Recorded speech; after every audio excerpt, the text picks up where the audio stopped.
All right, so Chris Brown just released a phenomenal album. I don't think this guy ever misses. He's been going pretty strong since 2017, and I really enjoy the way he drops his projects. Typically, he would release an album with 25 songs, then he would go on to release a deluxe version, and he would add a couple more songs to it. I think Chris Brown has done a really good job at adapting to the shift in the music industry that's happened over the past 7 years or so. So what streaming has effectively done is that it lowered the barrier to entry for the average artist. Now, any artist could just put up a song on Spotify and get millions of streams, and they can do that at scale.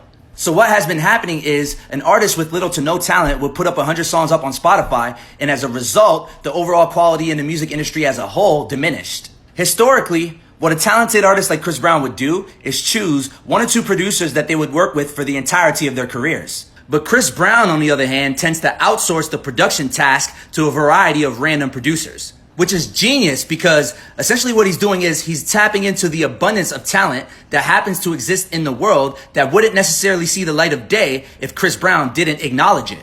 I'd be willing to bet he outsources the writing task as well, which isn't necessarily a bad thing considering the fact that he's an R&B artist. So the velocity at which he was able to pump out quality over the past couple years is what allowed him to compete with the lesser talented artists in the music industry.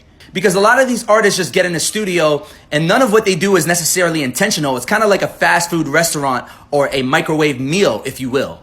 And it's this lack of quality that I'm alluding to that has allowed the lesser talented artists over the years to dominate the marketplace. It's essentially the velocity at which they pump out low quality music. People are drawn to things that move. People are drawn to velocity. People are drawn to motion.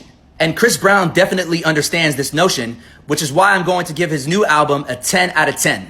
But let me know what you guys think.